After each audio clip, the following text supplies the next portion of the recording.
और भाइयों को जय भीम।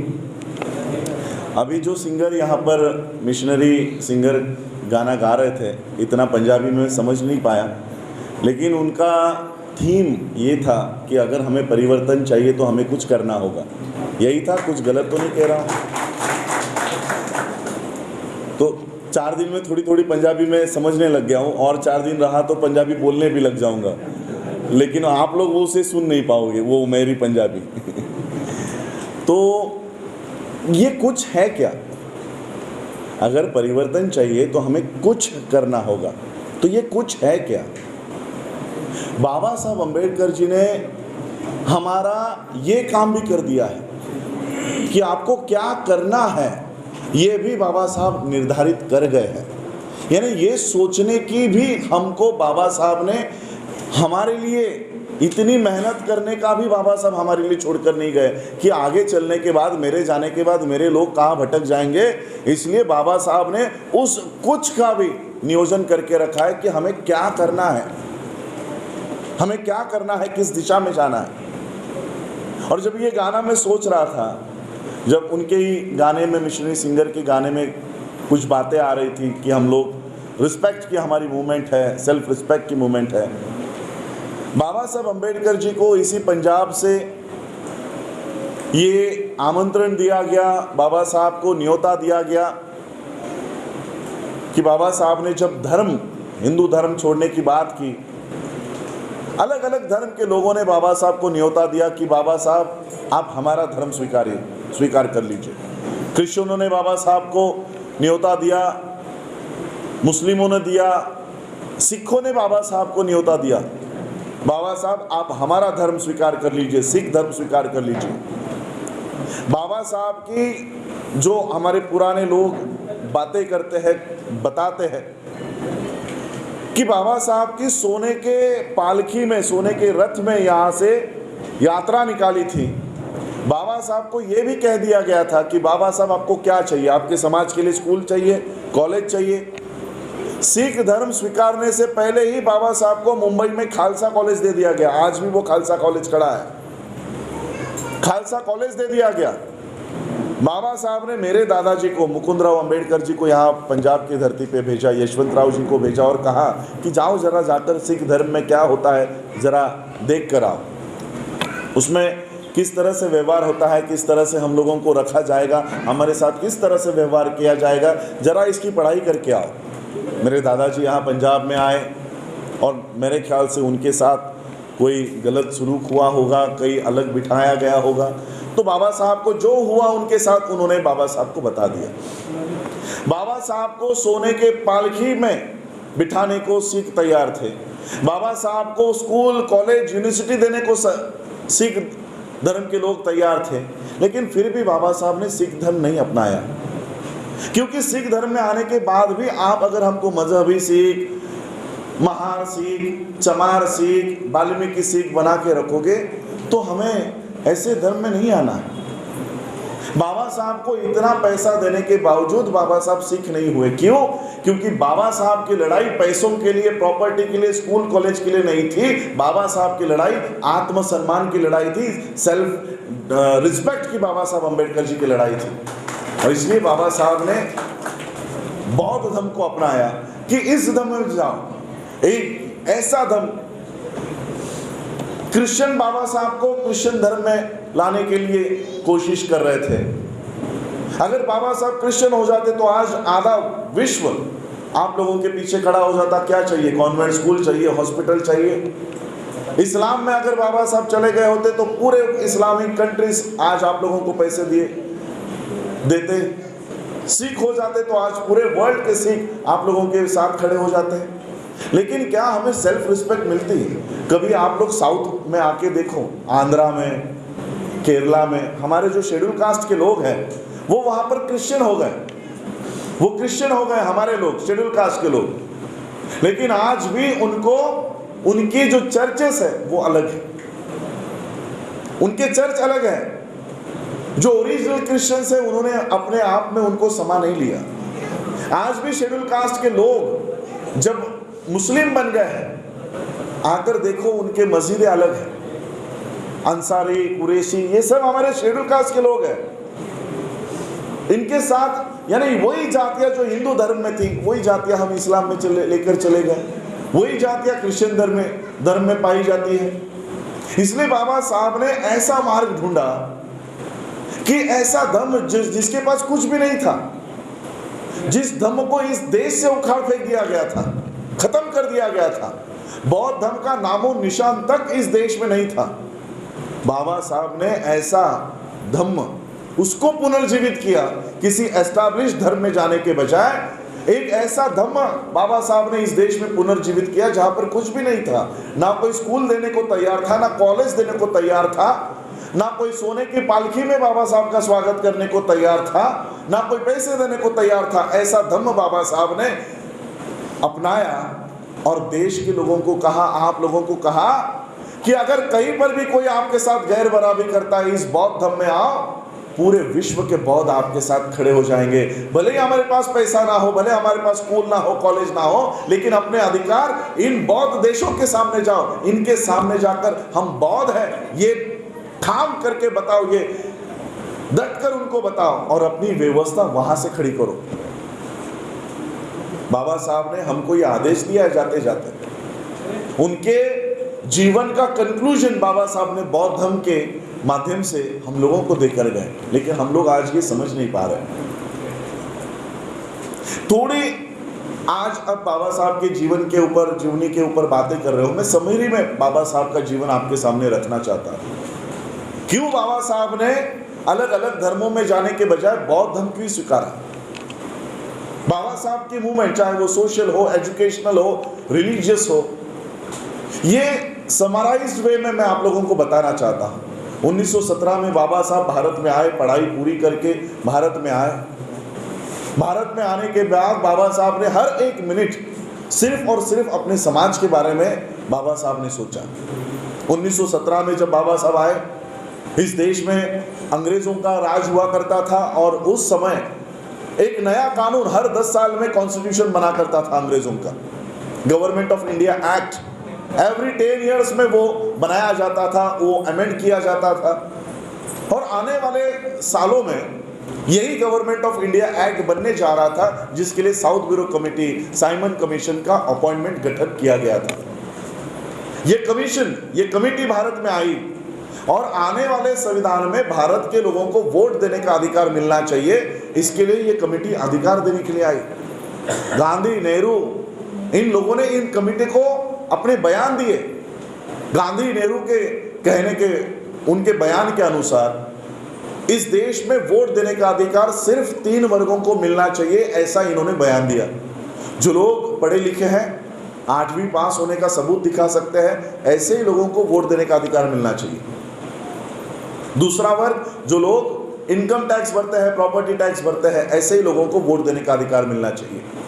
और जो लोग राजे महाराजे हैं, उन्हीं लोगों को वोट देने का अधिकार मिलना चाहिए। इस तरह की मांग गांधी ने, नेहरू ने Simon commission, south bureau committee के सामने की। बाबा साहब को इस बात का पता चला। बाबा साहब ने सोचा, अगर गांधी और नेहरू के मांग पर इस देश में कानून बनता है तो हमको तो वोट देने का अधिकार मिलेगा ही नहीं। 1917 में, 1920 में आपके कितने लोग 8वीं पास थे? पढ़ाई लिखाई करने का अधिकार ही नहीं था, तो 8वीं पास कहाँ से होंगे? 1917 में कितने लोग नौकरी करते थे? कितने लोगों के पास ज़मीनें थी? अगर नौकरी नहीं है, पैसा नहीं है, तो टैक्स कहाँ से भरेंगे? बाबा साहब ने देखा, हमारे पास 8वीं पास होने का सबूत हमारे लोग नहीं दिखा सकते, इनकम टैक्स की रिसीट हमारे लोग नहीं दिखा सकते, राजा महाराजा तो हमारे है ही नहीं, तो हमको तो वोट देने का अधिकार मिलेगा नहीं। बाबा साहब ने इस south bureau committee, Simon commission को अपना बयान दिया और उन्होंने कहा कि इस देश में गांधी, नेहरू के अनुसार अगर आप अधिकार दोगे तो हमको तो वोट देने का अधिकार नहीं मिलेगा। अंग्रेजों ने बाबा साहब से पूछा, तो हमें क्या करना होगा? बाबा साहब ने कहा कि आप इस देश में वोट देने का अधिकार शिक्षा के ऊपर, टैक्स के ऊपर देने के बजाय उम्र के आधार पर दीजिए। जो व्यक्ति 21 साल का हो जाएगा, उसे वोट का अधिकार मिलना चाहिए। अंग्रेजों ने बाबा साहब की इस बात को माना और इस देश में एडल्ट फ्रेंचाइज नाम का आर्टिकल तैयार किया, जो आज भी आप लोगों को मिलता है। 21 साल के हर स्त्री को, हर पुरुष को वोट का अधिकार बाबा साहब अंबेडकर जी के वजह से इस देश में लागू हुआ। बाबा साहब ने अधिकार दिया। तिलक नाम का ब्राह्मण, पता है आप लोगों को, महाराष्ट्र का तिलक, इसने सवाल लेकर कहा कि ये जो शूद्र जाति के लोग हैं, तिलक, तेली, तंबोली और कुनबी, कुनबट, आप लोगों के यहाँ पर भी ये जातियां हैं, इनको क्या संसद में जाके हल चलाना है? नाई को क्या संसद में जाके बाल काटने हैं? माली को क्या संसद में जाके गार्डनिंग करनी है? हर जाति के लिए इसने उपेक्षा में इस तरह से बयान दिया। यानी अंग्रेज आपको अधिकार दे रहा है। गांधी, तिलक कह रहा है कि नहीं मिलना चाहिए, ये कह रहे नहीं मिलना चाहिए। बाहर से आए हुए लोग अधिकार देना चाहते थे, देश में पड़े हुए लोग नहीं देना चाहते थे। उसके बाद बाबा साहब ने महाड़ के चौदार तालाब का आंदोलन किया। महाड़ के चौदार तालाब यानी 20 मार्च 1927 को आप लोग आज भी वो मनाते हो, महाराष्ट्र में बहुत बड़े पैमाने पर मनाया जाता है।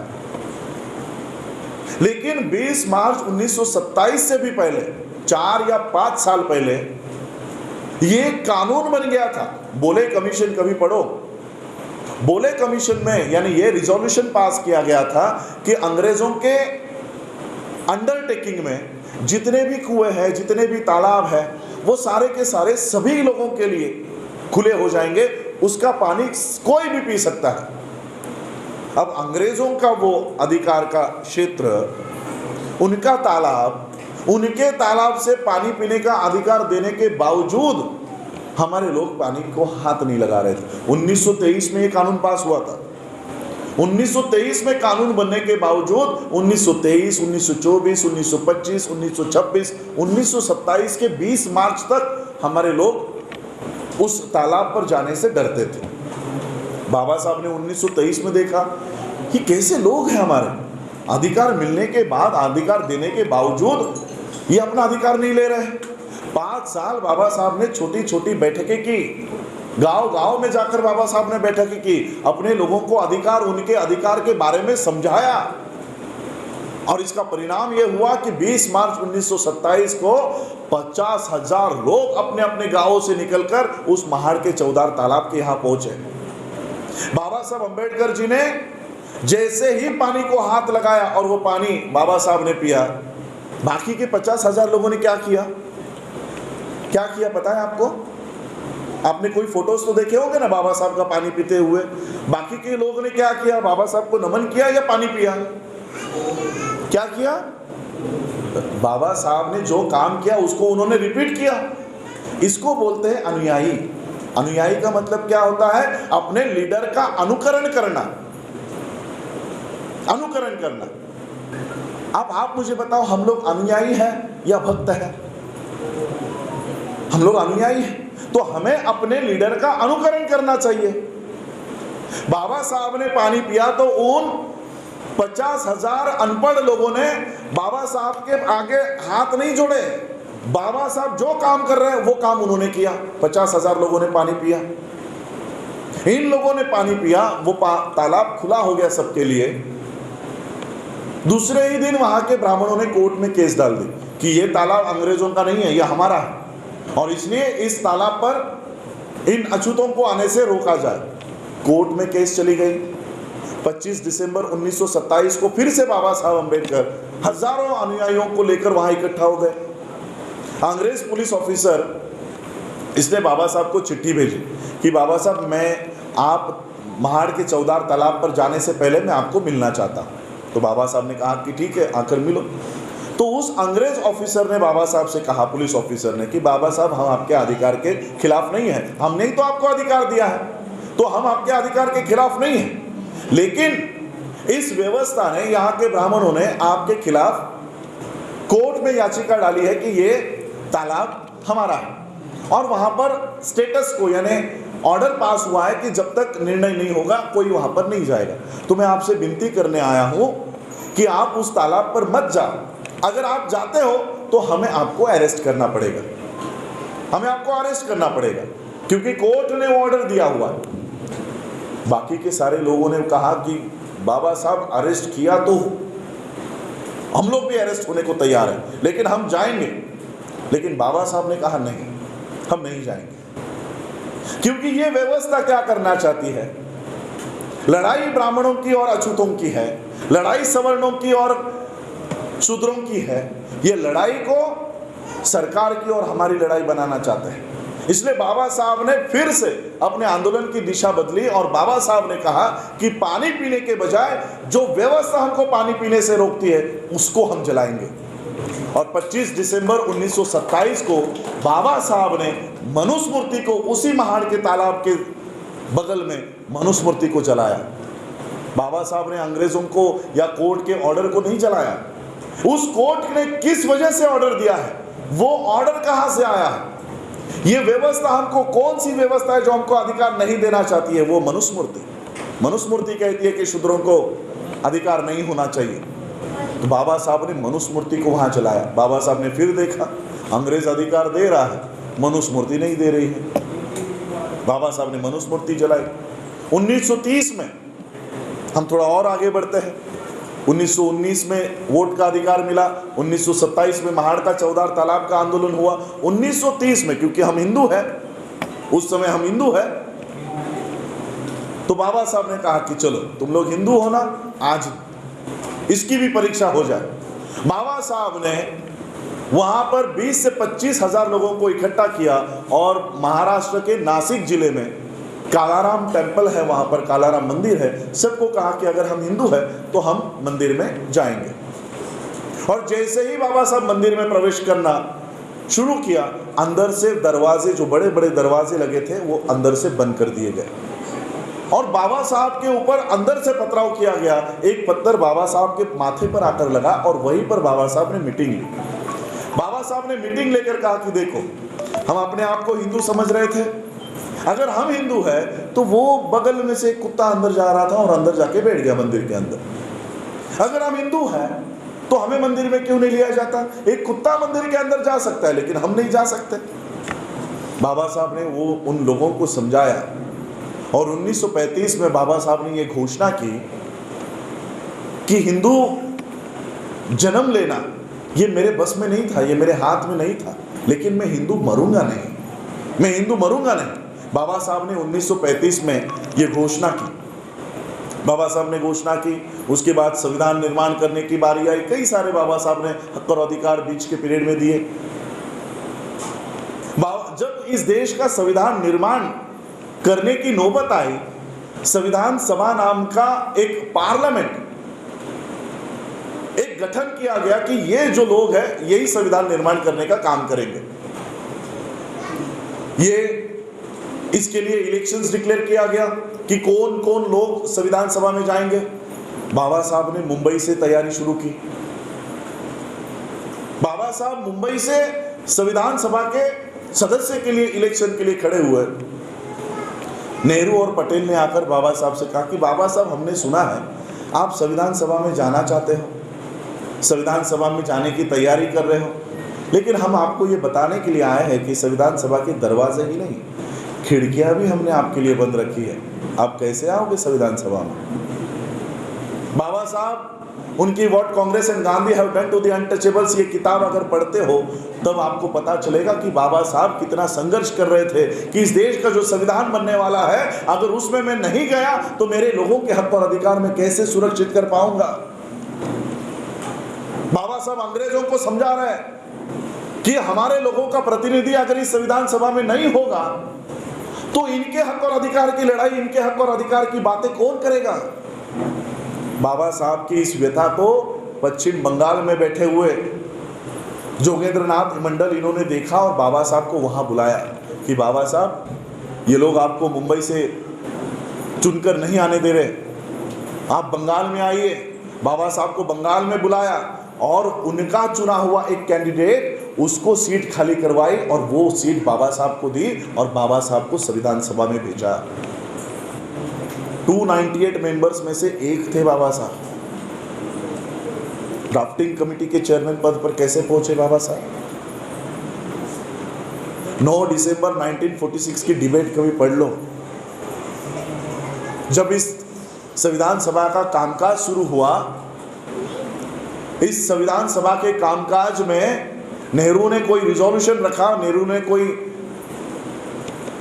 प्रस्ताव रखा, उस पर डिबेट शुरू हो गई और डिबेट शुरू होने के बाद वहां पर झगड़ा शुरू हो गया, पूरा संविधान सभा में गड़बड़ी मची हुई थी। ऐसे में डॉक्टर राजेंद्र प्रसाद बाबा साहब को कहते कि बाबा साहब अभी आप अपनी बात रखो। इतनी भीड़, इतने शोरगुल में बाबा साहब ने सोचा कि इतने आवाज में मेरी आवाज कौन सुनेगा, इतने शोर में मेरा कहना कौन सुनेगा। लेकिन फिर भी बाबा साहब खड़े हुए।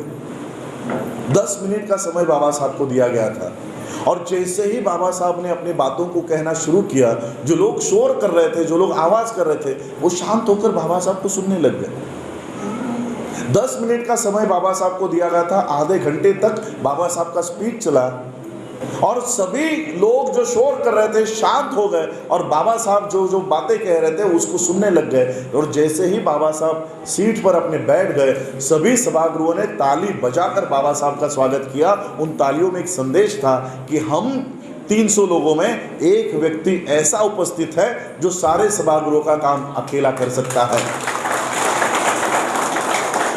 देखते देखते बाबा साहब ड्राफ्टिंग कमेटी के चेयरमैन बन गए, लेकिन ज्यादा दिन तक नहीं रहे।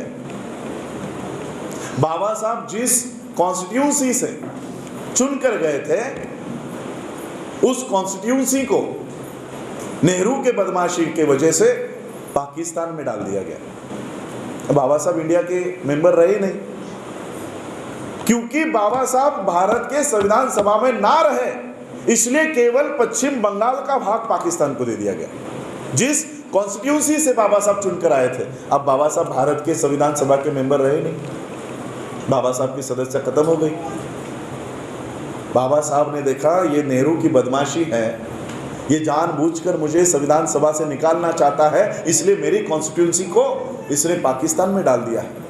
बाबा साहब ने अंग्रेजों को पकड़ा, क्योंकि तब भी अंग्रेज इस देश में थे। कॉन्स्टिट्यूशन जब तक नहीं बनता तब तक अंग्रेजों का अधिकार था। बाबा साहब ने कहा कि नेहरू ने जानबूझकर मेरी कॉन्स्टिट्यूंसी को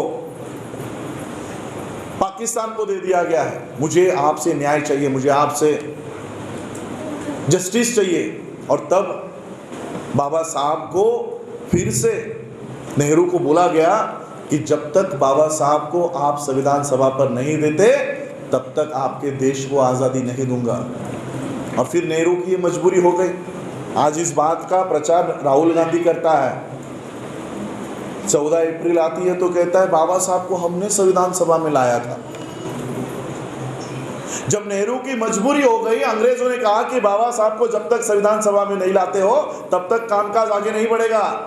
और नेहरू ने फिर अपनी एक सीट, कांग्रेस की एक सीट खाली की, उसको रिजाइन देने को कहा और बाबा साहब को वो सीट दी। इस बात का प्रचार नेहरू फैमिली ये करती है कि बाबा साहब को हमने संविधान सभा में लाया।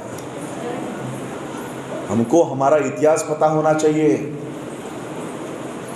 कल को अगर ये क्लेम करे कि कांग्रेस ने बाबा साहब को संविधान सभा में लाया तो क्या आप लोग विश्वास करोगे? हमारे बच्चों को ये मालूम नहीं है। संविधान सभा के बारे में संविधान डिबेट्स हम लोग पढ़ते नहीं।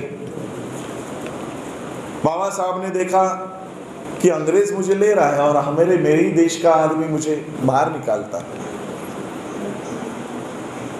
2 साल 11 महीने 18 दिन तक बाबा साहब ने इस देश के संविधान को निर्माण किया। कितना संघर्ष किया। बंगाल गए, शारीरिक परिस्थिति नहीं थी। बाबा साहब के स्पीचेस पढ़ो, बाबा साहब की उस समय शारीरिक परिस्थिति नहीं थी। 18 घंटे तक बाबा साहब संविधान लिखा करते थे। इतनी मेहनत करके बाबा साहब ने जो दस्तावेज तैयार किया, 26 नवंबर 1949 को बाबा साहब ने इस देश को अर्पण किया। आपने फोटो देखे होंगे, बाबा साहब संविधान दे रहे हैं, 4 लोग ले रहे हैं। अब कांग्रेस के लोग, बाकी के सवर्ण, बाकी के ब्राह्मण कहते हैं हाँ बाबा साहब अकेले थोड़ी थे, बाबा साहब ने अकेले ने थोड़ी ना संविधान निर्माण किया, कई सारे लोग थे। अगर कई सारे लोग थे तो आप वो चित्र अपने सामने, आंखों के सामने लेकर आओ। वो जो चित्र है, संविधान कितने लोग दे रहे हैं? 1। और संविधान कितने लोग ले रहे हैं? 4। यानी देने वाले कितने हाथ है? 2 हाथ है बाबा साहब के। अगर 350 लोगों ने संविधान बनाया होता तो 350 लोग देते। बाबा साहब ने संविधान 26 नवंबर 1949 को बाबा साहब ने इस देश को दिया, और देते समय क्या कहते हैं कि ये संविधान मैंने बढ़िया बनाया है, बहुत ही अच्छा है। संविधान कितना भी उत्कृष्ट क्यों ना हो, उसको चलाने वाले लोग अगर नालायक है तो संविधान किसी काम का नहीं होगा। सोचो, 2 साल 11 महीने 18 दिन तक लगातार बाबा साहब ने मेहनत करके ये दस्तावेज तैयार किया, और देते समय कहते संविधान किसी काम का नहीं होगा। अगर उसको चलाने वाले हाथ ठीक नहीं है, अगर उसको चलाने वाले लोग ठीक नहीं है, तो संविधान का कोई उपयोग नहीं होगा। क्यों कहते हैं बाबा साहब? क्योंकि बाबा साहब को अंदेशा हो गया था कि मैंने संविधान तो बढ़िया बनाया है, लेकिन जिनके हाथों में दे रहा हूं वो नालायक है, वो इस देश को संविधान पर नहीं चलाएंगे, नहीं चलाएंगे। ये गारंटी बाबा साहब को हो गई थी। अंग्रेजों के शासन में बाबा साहब चुनाव में जीत कर आया करते थे, पीडब्ल्यूडी मिनिस्टर थे। वाटर डैम्स जो आप देख रहे हो, भाखड़ा नंगल, और ये सब बाबा साहब की देन है। पब्लिक सर्विस कमीशन बाबा साहब की देन है। बाबा साहब श्रम मंत्री रहे थे। आपके वर्किंग आवर्स 8 घंटे जो है, ये बाबा साहब की देन है। संडे की छुट्टी मिलती है, ये बाबा साहब की देन है। ग्रेच्युटी मिलती है, पेंशन मिलता है, प्रोविडेंट फंड मिलता है, ये सारा कानून बाबा साहब ने उस समय बनाया था। अंग्रेजों के शासन में बाबा साहब मिनिस्टर बन रहे थे। 1950 में संविधान लागू हुआ, 1952 में इलेक्शंस आई। बाबा साहब ने सोचा चलो मैं भी खड़ा होता हूं। 1952 में बाबा साहब इलेक्शन के लिए खड़े हुए। जिस व्यक्ति ने 2 साल पहले ही इस देश को संविधान निर्माण करके दिया है, और क्या क्वालिफिकेशन आपको चाहिए? मेंबर ऑफ पार्लियामेंट के कैंडिडेट की और कौन सी आपको क्वालिफिकेशन चाहिए? जिसने संविधान निर्माण करके दिया है, वो व्यक्ति चुनाव के लिए खड़े होते हैं, वो हार जाते हैं, वो हार जाते हैं। और चुन के कौन आता है? चौथी फेल काजरोलकर। चौथी फेल। 1950 में संविधान लागू है। संविधान लागू होने के बाद बाबा साहब हारते हैं। संविधान लागू होने से पहले बाबा साहब जीत रहे थे अंग्रेजों के कानून में। संविधान लागू होने के बाद काजरोलकर जीतता है। बाबा साहब का वो किस्सा मैं आपको बताना चाहूँगा इसमें से, क्योंकि यहाँ पर मुझे कोई पॉलिटिकल बात नहीं करनी है, लेकिन हिंट समझ लेना। उस समय बाबा साहब, उनकी जो पार्टी थी, बाबा साहब चुनाव के लिए खड़े हुए, उसकी निशानी हाथी थी। बाबा साहब का पराजय हो गया। काजरोलकर चौथी फेल कांग्रेस से खड़ा हुआ, वो जीत गया। अब वो आदमी काजरोलकर, क्योंकि शेड्यूल कास्ट की रिजर्व सीट थी तो सभी शेड्यूल कास्ट थे, तो वो भी शेड्यूल कास्ट का आदमी था। तो बाबा साहब के पास आया, बाबा साहब मुझे कुछ आपके विरोध में चुनाव नहीं लड़ना था, लेकिन नेहरू ने मुझे 25,000 रुपये दिए, पैसे दिए, और आपके विरोध में मुझे खड़ा करने के लिए उन्होंने ही मुझे तैयार किया। मैं आपके विरोध में नहीं हूँ। शाम को मेरे सत्कार के लिए सभा रखी गई है, आप भी उस सत्कार में आइए और मेरे लिए 2 अच्छे शब्द कहिए। बाबा साहब ने कहा कि ठीक है, मैं आ जाऊँगा। बाबा साहब उस काजरोलकर के सभा में गए, और सभा में बाबा साहब ने कहा, बाबा साहब की निशानी हाथी थी, बाबा साहब हार गए थे, हाथी एक अर्थ से बैठ चुका था। बाबा साहब ने कहा, काजरोलकर, हाथी अगर बैठा भी हो ना तो भी गधे से ऊंचा होता है, तो भी गधे से ऊंचा होता है। बाबा साहब का हाथी उस समय से बैठा हुआ है, जिसे खड़ा करके चलाने का काम मान्यवर काशीराम जी ने किया है। आज फिर हम लोगों की ये जिम्मेदारी है कि इस हाथी को बल दिया जाए और इसे पूरे देश भर में घुमाया जाए, इसे पूरे देश भर में दौड़ाया जाए। यह हमारी जिम्मेदारी है। बाबा साहब ने देखा जो लोग मुझे न्याय नहीं देते, 1950 में बाबा साहब जैसे कैंडिडेट हार जाते हैं, बाबा साहब ने सोचा जो लोग मुझे न्याय नहीं देते मेरे समाज को क्या न्याय देंगे। मेरे साथ अगर इतना अन्याय करते हैं, मेरे जाने के बाद मेरे लोगों के साथ क्या करेंगे, मेरे लोगों के साथ क्या करेंगे। मैं अपने लोगों को इस व्यवस्था के आधार पर छोड़कर नहीं जा सकता। मेरे लोगों को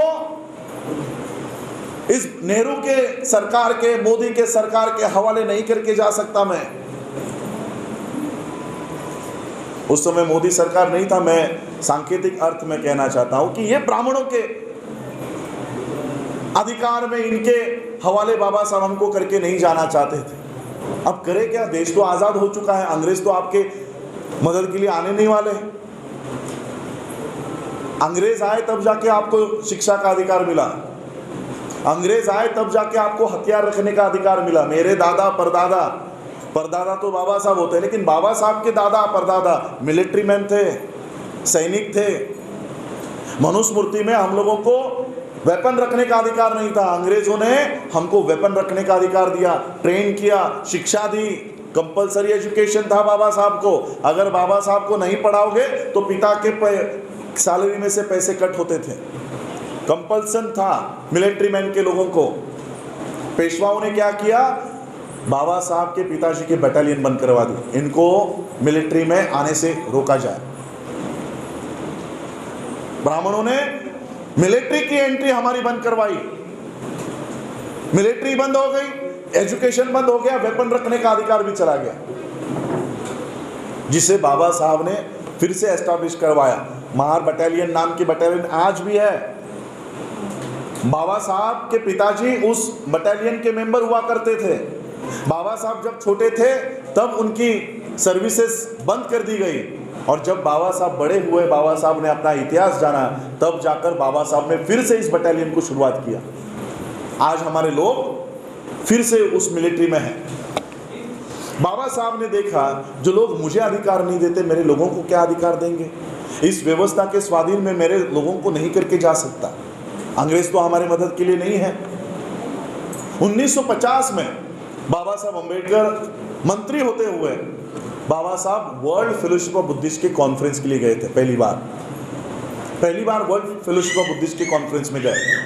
128 देशों का संगठन, 128 देशों के अलग अलग बौद्ध राष्ट्र, उनके बौद्ध प्रतिनिधि, उनके राष्ट्रपति, उनके प्राइम मिनिस्टर सब इकट्ठा हुए, और पूरे विश्व में बौद्ध राष्ट्रों में बौद्ध धर्म का प्रचार और प्रसार कैसे किया जाए, इसके लिए 5 दिन की कॉन्फ्रेंस आयोजित की गई। 1950 में बाबा साहब गए, 1954 में बाबा साहब गए और अपना पेपर वहां पर रखा, और बाबा साहब ने कहा कि आप लोग केवल बौद्ध राष्ट्रों में बौद्ध धर्म को प्रचार करके क्या करोगे, आपका देश तो पहले से ही बौद्ध है, आप तो पहले से बौद्ध हो, इसलिए आपको अगर बौद्ध धर्म का प्रचार करना है तो भारत में आओ, भारत बुद्ध का देश है, बुद्ध का जन्म स्थल है, आप लोग भारत में आओ। बाबा साहब ने 1954 में इन सभी लोगों को भारत में इनवाइट किया। वर्ल्ड फेलोशिप ऑफ बुद्धिस्ट के 128 देशों को बाबा साहब ने भारत में इनवाइट किया कि भारत में से बौद्ध धर्म की मूवमेंट चलाओ। 1956 में बाबा साहब ने 14 अक्टूबर 1956 को बौद्ध धर्म की दीक्षा ली। बौद्ध धर्म की दीक्षा देने के लिए आपको पता है कि वहां पर जो मॉन्क आए थे, जो बौद्ध भिक्खु आए थे, वो कहाँ के थे? यूपी के थे, गुजरात के थे, मध्य प्रदेश के थे, महाराष्ट्र के थे, कहाँ के थे? वो बर्मा से आए थे। बंते जी, मैं अगर गलत हूं तो मुझे बताइएगा। बर्मा से आए थे। बाबा साहब को जिन्होंने बौद्ध धर्म की दीक्षा दी वो बर्मा से चलकर आए थे। बाबा साहब का बौद्ध धर्म का दीक्षा का कार्यक्रम जब चल रहा था तो विश्व के लोग बाबा साहब को देख रहे थे। मेरे पास वर्ल्ड फेलोशिप ऑफ बुद्धिस्ट का रिकॉर्ड एंड प्रोसीडिंग है 1956 की। 1956 में वर्ल्ड फेलोशिप ऑफ बुद्धिस्ट का प्रेसिडेंट क्या कहता है कि just few months ago we saw a miracle happened in India. कुछ महीने पहले हमने भारत में एक चमत्कार होते हुए देखा। क्या चमत्कार? 5 लाख लोग बाबा साहब के नेतृत्व में बौद्ध हुए, और ये काम जिस तरह से तथागत बुद्ध ने किया था उसी तरह से बाबा साहब अंबेडकर जी ने भी वही काम किया। पूरे विश्व में अगर बाबा साहब की, अगर पूरे विश्व में तथागत बुद्ध की अगर किसी से तुलना होती है तो वो केवल बाबा साहब की तुलना की जाती है, और कोई व्यक्ति बुद्ध से तुलना नहीं होती, किसी की नहीं होती। मैं आपको समझाना चाहता हूं, एक तरफ इंडियन सिस्टम है और दूसरी तरफ वर्ल्ड की सिस्टम है। इंडियन सिस्टम पानी का अधिकार नहीं देना चाहती, वोट का अधिकार नहीं देना चाहती, आपको इलेक्शन में चुनकर लाना नहीं चाहती, आपको एजुकेशन देना नहीं चाहती, आपको हथियार रखने का अधिकार नहीं देना चाहती। और वर्ल्ड की सिस्टम क्या दे रही है? वर्ल्ड की सिस्टम बाबा साहब की तुलना बुद्ध से करती है। बाबा साहब को भारत रत्न कब मिला? 91 है। बाबा साहब का महापरिनिर्वाण होता है 1956 में। 56, 66 10 साल, 76 20 साल, 86 30 साल, और ऊपर के 4 साल आप पकड़ लो। 34 इयर्स के बाद बाबा साहब को भारत की व्यवस्था एक तुच्छ सा भारत रत्न देने के लिए 34 इयर्स लगाती है। कितना? 34 इयर्स। महापरिनिर्वाण होने के 34 साल बाद भारत रत्न ये किताब दिया जाता है। हम लोग तो बाबा साहब को भारत रत्न कभी कहते नहीं है, हम बाबा साहब को विश्व रत्न कहते हैं। ये क्या भारत रत्न? आजकल मेरे ख्याल से अभी भारत रत्न ये नाम बदल के ब्राह्मण रत्न देना चाहिए। सभी ब्राह्मणों को भारत रत्न देते जा रहे हैं। चॉकलेट बिस्किट बेचने वाला वो तेंदुलकर भी भारत रत्न देकर रखा है। ये ऐसे लोगों को भारत रत्न दिया जाता है, लेकिन बाबा साहब को विश्व क्या देता है हम लोग देखते हैं।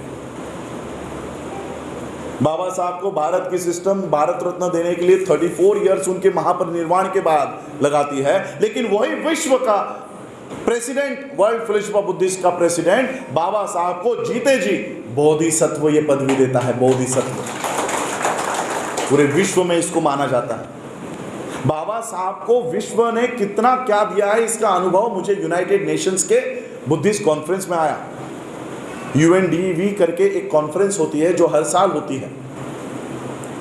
पिछले 5 सालों से मैं इस यूनाइटेड नेशंस के डे ऑफ वैसाख के कॉन्फ्रेंस में जा रहा हूं। पिछले 2 साल से ये कोविड की वजह से कॉन्फ्रेंस नहीं हो रही है। इसके पहले जब मैं ये UNDV में गया था, 130 देशों के लोग वहां पर आते हैं। और वो लोग कौन है? उस हर देश के प्रधानमंत्री, राष्ट्रपति, उपराष्ट्रपति। इंडिया से कौन जाता है पता है आपको? बौद्धों का नेतृत्व कौन करता है यूनाइटेड नेशंस के कॉन्फ्रेंस में? पता है बौद्धों का नेतृत्व कौन है? नरेंद्र मोदी। मैं गया यूनाइटेड नेशंस के कॉन्फ्रेंस में, भारत की ओर से भाषण कौन कर रहा है? वेंकैया नायडू। आज भी वो जनेऊ पहनता है। जनेऊधारी ब्राह्मण बौद्ध धर्म के ऊपर वियतनाम में भाषण कर रहा है। मैंने लाइव किया, मेरे पेज से दिखाया भारत के लोगों को, देखो तुम अपने आप को हिंदू बता रहे हो, अपने आप को हिंदू धर्म में उनके देवी देवताओं को मान रहे हो, और भारत के बाहर ये जो ब्राह्मण है ये खुद को बौद्ध बता रहा है। बाबा साहब ने क्या ताकत आपके हाथ में दी है ये आपको नहीं पता, ये उनको पता है। उनको पता चलता है कि क्या ताकत है बौद्ध धर्म में, लेकिन आपको नहीं पता। हम लोग चले माता की चौकी, करवा चौथ, माता रानी, कभी देखा ही नहीं कि बाबा साहब ने आपको क्या दिया है। क्यों जरूरत पड़ती है नरेंद्र मोदी को यूनाइटेड नेशंस में जाकर यह कहने की कि भारत बौद्ध राष्ट्र है? क्यों जरूरत पड़ती है? बोलो हिंदू राष्ट्र है, हिंदू राष्ट्र बना रहे हो ना इस देश को। भारत के बाहर क्यों नहीं बोलते कि भारत हिंदू राष्ट्र है? शिंजो अबे जापान का प्रेसिडेंट बुद्ध की मूर्तियां देख के घूमता है। मैं वर्ल्ड फेलोशिप ऑफ बुद्धिस्ट के कॉन्फ्रेंस में गया, वहां पर श्रीलंका के बंते जी थे, वो मेरे पास आए। This time you are very lucky. मतलब क्या हुआ? You got a Buddhist prime minister. बोला आपको किसने बोला हमारा प्राइम मिनिस्टर बुद्धिस्ट है? बोलते हमारे पास जब ये आता है तो बौद्ध विहारों में जाता है। ये उत्तर प्रदेश आपसे बगल में ही है। उत्तर प्रदेश का सीएम देखिए, आप हमारे बौद्ध भिक्खु को देखिए, हमारे धम्म गुरु को देखिए, काशाय वस्त्र पहने हुए भगवे वस्त्र पहने हुए, सर पे बाल नहीं है। योगी भी इसी फॉर्मेट में रहता है। अब हिंदुओं के धर्म गुरु एक चोटी रखते हैं हमेशा, लेकिन योगी के सर पे चोटी नहीं है। क्या बताया पता है इसने विश्व में कि ये बौद्ध भिक्खु है और बौद्ध भिक्खु सीएम बन गया है। बुद्धिज्म के नाम पर करोड़ों अब्जों डॉलर्स यहां पर लेकर आ रहे हैं। आपको तो डॉलर्स की कीमत पता होगी, आपके सारे लोग एनआरआईज है, डॉलर की कीमत पता होगी। वो रुपए नहीं ला रहे, डॉलर्स ला रहे हैं। और हम इनके देवी देवताओं के चक्कर में पड़ के अपने पैसे गंवा रहे हैं। वो पैसे ला रहे हैं, तुम पैसे गंवा रहे हो। इनके चक्कर में पड़ के हम अपनी व्यवस्था को खत्म कर रहे हैं। बौद्ध धर्म के नाम पर ये पूरे विश्व से पैसे लेकर आते हैं और ब्राह्मणी व्यवस्था को भारत में खड़ा कर रहे हैं। बीजेपी के कार्यालय कहां से बन रहे हैं? इनका जो विस्टा या क्या नाम है वो प्रोजेक्ट कहां से बन रहा है? भारत के पास तो पैसा नहीं है ना। जीडीपी -23 पे जा पहुंचा है, तो भारत के पास पैसा है ही नहीं, तो पैसा आ कहां से रहा? ये सारा पैसा बौद्ध राष्ट्रों से ये लेकर आ रहे हैं, ये बता कर कि भारत बुद्ध का देश है, भारत बुद्ध की भूमि है। ये बता कर बौद्ध राष्ट्रों से पैसे ला रहे हैं। और हम लोग, बाबा साहब ने जो मार्ग हमें दिखाया था उसके ऊपर ये चल रहे हैं और हम इनके फेंके हुए देवी देवताओं को लेकर बैठे हुए हैं। इनके देवी देवताओं को लेकर बैठे हुए हैं। मैं आपको एक छोटी सी कहानी बताना चाहता हूँ, क्योंकि मेरी और आगे भी एक मीटिंग लगी है। बंते जी को भी हमें सुनना है, उनको समय देना है कि हमें वो कुछ क्या करना है, वो मार्ग हमारा क्या है, ये क्लैरिटी हम लोगों में आनी चाहिए। मैं आपको एक छोटी सी कहानी बताना चाहता हूं कि हमारी हालत आज क्या है, हमारा अनुकरण, हमारा व्यवहार आज किस तरह से हो गया है। आप लोगों को गोबर पता होता है? क्या होता है गोबर? एक गोबर पे कुछ मक्खियां वहीं पे जन्मी थी, वहीं पर बैठी रहती थी और वही गोबर खाती थी और उसी के ऊपर सो जाती थी। उनका जीवन इतना ही था, गोबर खाना है और उसी पे सोना है, बस इतना ही उनका जीवन था। एक दिन वहां से कुछ मक्खियां गुजर रही थी। उन्होंने देखा, अरे ये तो हमारे भाई बहन है, ये गंदा गोबर क्यों खा रही है? वो नीचे उतरी और उन्होंने कहा, ये गंदा गोबर क्यों खा रहे हो? हम जिस बगीचे में रहते हैं वहाँ पर फूल है, वहाँ पर फल है, वहाँ पर चलो और वहाँ का रस पियो, वहाँ का मधु पियो, ये क्यों गंदा खा रहे हो? तो बाकी के मक्खियों ने बोला, हमने तो कभी ऐसा बगीचा देखा नहीं, हमने तो कभी ऐसे बाग के बारे में सुना नहीं, फल के बारे में, फूल के बारे में कभी सुना नहीं। हम कोई आपके साथ नहीं आएंगे, हमको हमारा गोबर प्यारा है। हमने अगर हमारा गोबर छोड़ दिया और वहाँ पर फल फूल नहीं मिले तो हमारा गोबर भी चला जाएगा, हम नहीं आएंगे आपके साथ। तो बाकी के मक्खियाँ बोले, अरे वहाँ पर बहुत सारे फल हैं, बहुत सारे फूल हैं, आप हमारे साथ चलो। तो दो मक्खियाँ, उनको लगा अब ये मक्खियाँ इतनी बोल रही है तो क्यों ना चल के देखा जाए। तो दो मक्खियाँ उनके साथ उड़ी और थोड़ी देर में वो बगीचे में आकर उन्होंने देखा, अरे यहाँ तो बहुत फल लगे, बहुत फूल लगे हैं। वो मक्खियाँ फलों पर बैठी, फूलों पर बैठी, उसका रस पिया। पेट भरने के बाद उनको अपने गोबर पे बैठे हुए भाई बहनों की याद आ गई। अरे हमारे लोग तो उधर ही रह गए, हमारी मक्खियाँ तो उधर ही रह गई। तो ये दोनों वापस उड़ते उड़ते उस गोबर पर आई और उन्होंने कहा, अरे वहाँ पर तो सही में फल है, सही में फूल है, आज से हम इस गोबर को खाना छोड़ देते हैं, ये गोबर खाना छोड़ देते हैं। तो बाकी की मक्खियों के दिल में अभी भी शंका थी, संदेह था। उन्होंने कहा, नहीं नहीं, वहाँ पर जाने के बाद फल खत्म हो गए तो हमें किसी ने अंदर ही नहीं लिया, तो हम नहीं आएंगे, आपके साथ नहीं आएंगे, हमको हमारा गोबर प्यारा है, हम अपना गोबर छोड़ने नहीं छोड़ेंगे। तो बाकी के दोनों मक्खियों ने कहा, अरे कोई नहीं रोकेगा, आप वहाँ पर चलो, बहुत सारे फल हैं, बहुत सारे फूल हैं। तो बाकी की मक्खियों को लगा, अब ये दोनों तो हमारे बीच के थे, वो जाकर देख कर आए, यानी सही में कुछ होगा। तो बाकी की मक्खियों ने आपस में बैठक की, उन्होंने कहा, दोनों बोल रहे तो सच होगा, लेकिन समझो अगर वहाँ पर फल फूल नहीं मिले तो ये हम एक काम करते हैं, थोड़ा थोड़ा गोबर मुंह में लेकर साथ में लेकर चलते हैं, थोड़ा थोड़ा गोबर टिफिन जैसे हम लेकर जाते हैं। तो उन्होंने कहा कि थोड़ा थोड़ा गोबर साथ में लेकर चलते हैं। तो सभी मक्खियों ने गोबर का एक एक गोला अपने मुंह में ठूस लिया और सभी मक्खियाँ गोबर का गोला लेकर उड़ गई। थोड़ी देर में बगीचे में आई, बाग में आई और आकर देखती है तो सभी और फल लगे हैं, फूल लगे हैं। वो वैसे ही कूद पड़ी और सब रस पीना शुरू किया। जैसे ही रस पीना शुरू किया उन्हें गंदा स्वाद आया। जी कितना गंदा फल है, कितना गंदा स्वाद है। तो दो मक्खियां बोली हमें तो अच्छा लग रहा है, एक काम करो दूसरे फल पर बैठ कर देखो, दूसरे फूल पर बैठ कर देखो।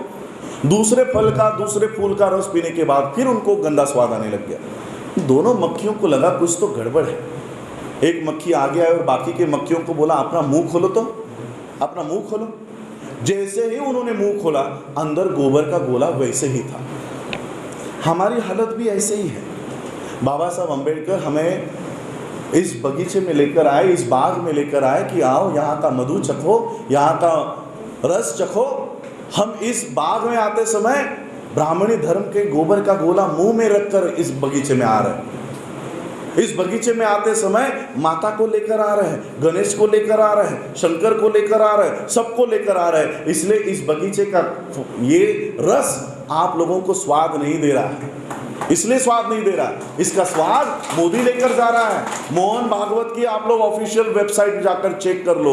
मोहन भागवत की भारतीय बौद्ध संघ नाम की एक ऑर्गेनाइजेशन है। जो आदमी इस देश को हिंदू राष्ट्र बनाना चाहता है उसकी बुद्धिस्ट ऑर्गेनाइजेशन है। 2018 में मेरे YouTube पे इंटरव्यूज है। सबसे पहले मैंने इन लोगों का पर्दाफाश किया। कहा यहां पर नहीं, वर्ल्ड फेलोशिप ऑफ बुद्धिस्ट के कॉन्फ्रेंस में।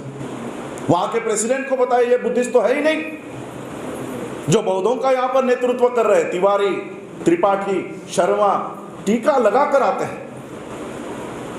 बौद्ध वंदना शुरू है, पूरा हॉल खड़ा होता है, लेकिन ये लोग खड़े होकर रिस्पेक्ट नहीं देते।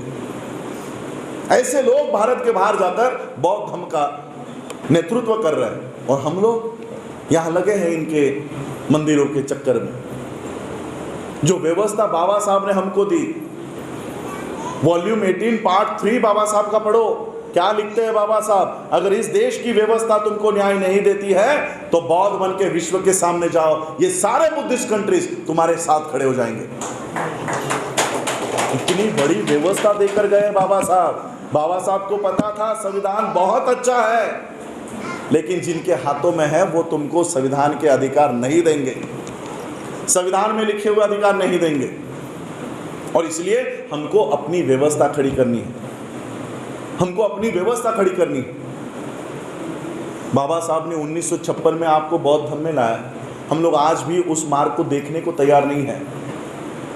आज इस देश में क्रिश्चियनों के कॉन्वेंट स्कूल है, उनके हॉस्पिटल है, सिखों के स्कूल है, मुस्लिम्स के मदरसे हैं। क्या बौद्धों का कोई कॉन्वेंट स्कूल आपको दिखाई दिया? क्या बौद्धों का कोई हॉस्पिटल दिखाई दिया? हमने अपनी व्यवस्था को निर्माण करने का कभी सोचा ही नहीं। आज भी हम अपने बच्चों को अपने कमाई से स्कूलों में भेजते हैं। क्या पढ़ाई करता है हमारा बच्चा? गुरु ब्रह्मा, गुरु विष्णु, गुरु देवो महेश्वर। हम अपने पैसों से हमारे बच्चों को ब्राह्मणी धर्म में ढकल रहे। जिस धर्म ने आपके ऊपर अन्याय किया, अत्याचार किया, हम अपने बच्चों को वहां ढकेल रहे। जाओ हमारा बच्चा लेकर जाओ। बच्चा पैदा किया आपने, उसको पाल पोस रहे हो आप, और वो काम किसके आ रहा है? ब्राह्मणी व्यवस्था के। क्यों आ रहा है? क्योंकि हमने अपनी व्यवस्था की ओर ध्यान नहीं दिया। हमने अपने घर में कभी झांक के देखा ही नहीं कि मेरे घर में क्या है। हम अभी भी दूसरे के मंदिर के बाहर बैठे हुए हैं। बाबा साहब ने जो बौद्ध धर्म का ये घर आपके लिए बनाया, आप आकर देखो उसके अंदर कितना क्या कुछ रखा हुआ है। मैं देख रहा हूँ पंजाब में एक मूवमेंट चल रही है, लोगों को बताया जा रहा है अपने आप को बौद्ध मत लिखो। मैं देख रहा हूँ, मैं बहुत सारे मैसेजेस मुझे आते हैं, वीडियोस देख रहा हूँ।